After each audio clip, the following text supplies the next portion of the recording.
Ko zapustimo oblačno obalo Atlantika, se po cesti, ki ni videti konca, vrnemo v sončno, suho, peščeno notranjost Namiba.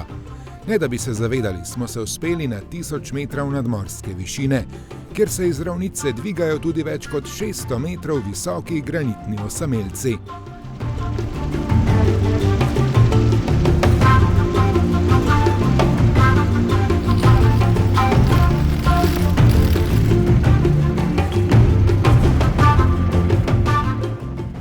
Čakajo nas barviti sončni zahodi in vzhodi, seveda bo treba zlesti na kak kucelj, ter kampa sredi ničesar, a z milijon zvezdicami. Večeri in noči bi bili težko bolj čarobni, pa vendarle sledi še presenečenje.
Mimo najvišje namibijske gore Brandberg 2573 metrov pot nadaljujemo proti severu, kjer živi največ prebivalcev prvotnih plemen Herero, Damara in Himba. Vsakič, ko se ustaviš, kdo pristopi in te prosi, če mu kupiš kruh, maslo, riž. Čeprav je danes uradni jezik Namibije angleščina, ohranjajo svoje jezike iz skupine Bantu, pa kulturo in nekdanji način življenja. Če ne drugače zato, da jih predstavijo popotnikom. Turizem jim predstavlja pomemben del sicer skromnega zaslužka.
pass as a young man like me.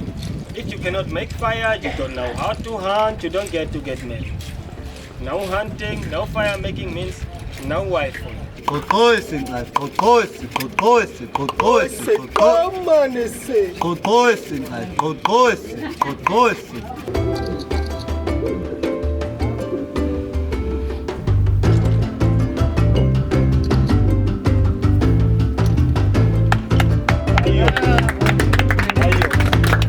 So when we get a flame like that one, we put on dry mupani trees on top of it to make a big fire. Later,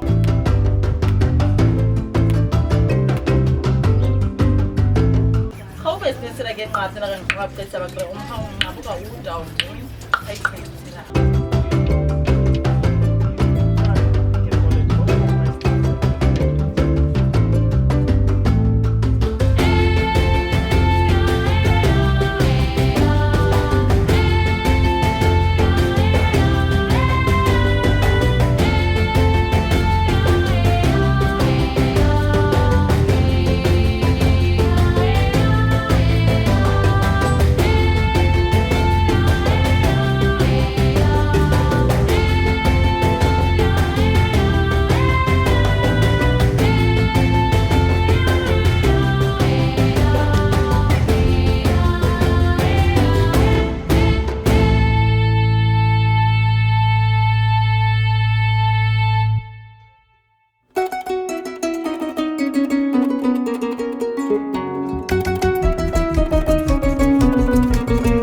Pustiš velika mesta za sabo, ko se zapelje še kakšnih 300-400 km od Špickopa proti severu, ozreš tisto pravo črno Afriko s plemeni Herera, Himba, Damara. Damare predstavijo življenje nekoč v malem muzejčku. Gospe iz plemena Herera v tradicionalnih barvitih nošah prodajajo spominke. Tule v Opuvi pa je v okolici tega mesta največ vesi Himb, ki živijo skoraj tako kot pred stoletji, brez elektrike, vode, ženske v tradicionalnih oblačilih zgoraj, brez, preživljajo vse živinorejo, pa tudi s turizmom. Je pa res, da je imel poglavar vasi, ki smo jo obiskali, tudi telefon. Prepad med njihovim in našim načinom življenja je zagotovo ogromen. Takrat se šele zaveš, kaj vse imamo doma.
Gotovi dojameš, kako težko je življenje v podsaharski Afriki, tudi zaradi negostoljubne pokrajine, ta je sušna s temperaturami do 40 stopinj že spomladi in vetrom.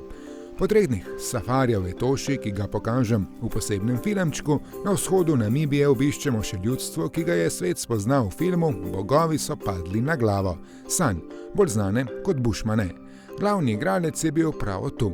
Tako so živeli nekoč, pa danes, za razliko od Himb, hodijo v šolo, še vedno pa imajo skromne hiške. A vas bi lahko obiskali le za dodatno plačilo. Podjetni pa so.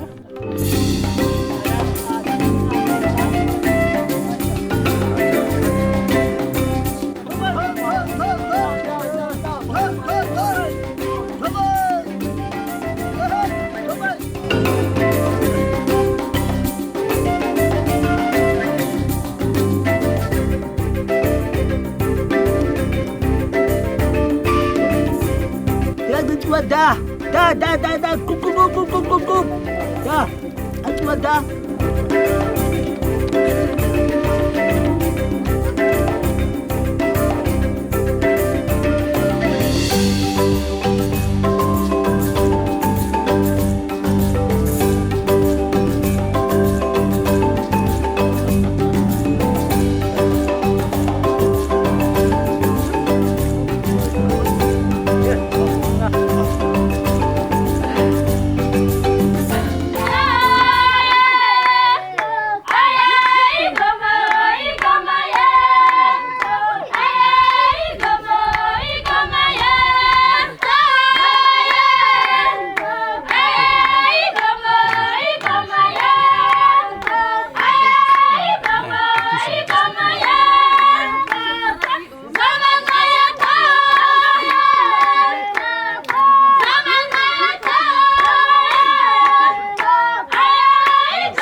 Še zadnji večer kampiranja, še zadnjič meso na žaru, pa zjutraj zadnji toast in sprehod po še enem očarljivem kampu.